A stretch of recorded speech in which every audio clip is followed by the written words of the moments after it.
নমস্কার বন্ধুরা, স্বাগতার সাথ কারণে সবাইকে স্বাগত জানিয়ে শুরু করছি। আজ বানিয়ে ফেলেছি মেথি চিকেন।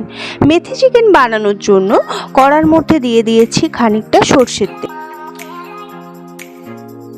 সর্ষের তেলটা গরম হয়ে গেলে তার মধ্যে গোটা গরম মশলা দিয়ে দিচ্ছি।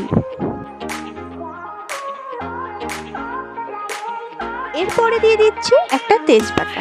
সমস্তটা দিয়ে ভালোভাবে নাড়িয়ে তেলটা গরম হতে দেব। এরপরে দিয়ে দিয়েছি কাঁচা লঙ্কা চেরা। এর মধ্যে আপনি যতটা ঝাল খান সেরকম বুঝে দিতে পারেন। আমি এখানে 2 থেকে 3টে দিয়েছি। তারপর দিয়ে দিচ্ছি পেঁয়াজ কুচি। বড় বড় 2টো পেঁয়াজ আমার এখানে লেগেছে। পেঁয়াজ কুচি দিয়ে আমি এটা ভালো করে নাড়িয়ে নিচ্ছি। দেখুন এটা আমার ভাজা ভাজা হয়ে গেছে। তখন আমি এর মধ্যে দিয়ে দিচ্ছি আদা আর রসুনের একটা পেস্ট, যেটা আমি আগে থাকতেই বানিয়ে রেখেছিলাম। সমস্ত মিশ্রণটা দিয়ে আমি আবারও ভালোভাবে নাড়িয়ে নিচ্ছি। এটা ভালোভাবে ভাজা ভাজা হয়ে যাবে। এটা আমার ভাজা ভাজা হয়ে গেছে। আমি দিয়ে দিচ্ছি টমেটো কুচি। টমেটো কুচি দিয়ে আমি ভালোভাবে নাড়িয়ে আরেকটু ভাজা ভাজা করে নেব। এখানে আমার পুরোটাই ভাজা ভাজা হয়ে গেছে। এরপরে আমি দিয়ে দেব কাশ্মীরি রেড চিলি পাউডার আর 1 চামচ হলুদ গুঁড়ো। এই মশলাটা আমি আগেই বানিয়ে রেখেছিলাম।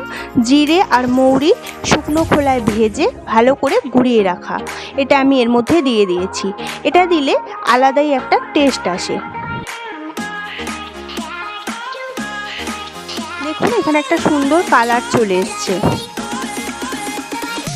এরপরে আমি চিকেনের টুকরোগুলো দিয়ে দেব।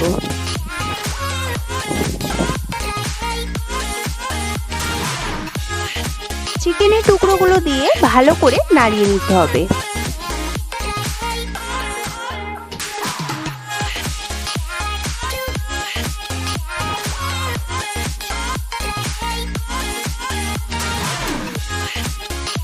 একটু ভাজা ভাজা হয়ে যাওয়ার পর আমি স্বাদ মতো লবণ দিয়ে দিচ্ছি। লবণটা একটু কমই দেবেন, কারণ এরপরে আমি দেব টক দই।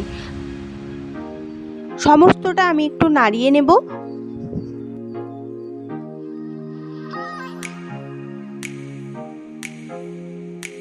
এই রান্নাটিতে আমার কোনো রকম জলের প্রয়োজন পড়েনি।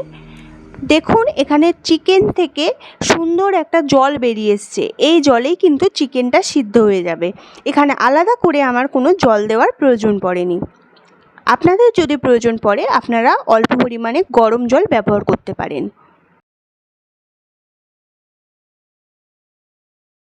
দেখুন আমার চিকেনটা এখানে ভালো করে সিদ্ধ হয়ে গেছে। আমি একটু নাড়াচাড়া করে দেখে নিচ্ছি আমার চিকেনটা সিদ্ধ হয়েছে কিনা। এখানে আমার চিকেনটি সম্পূর্ণ সিদ্ধ হয়ে গেছে।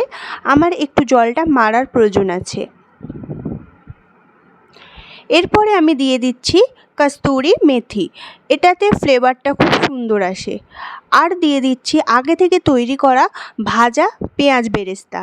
এটা দিলে দেখতেও সুন্দর হয়। এরপরে আপনারা গরম গরম ভাতের সাথে সার্ভ করে নিন আমার কস্তুরি চিকেন।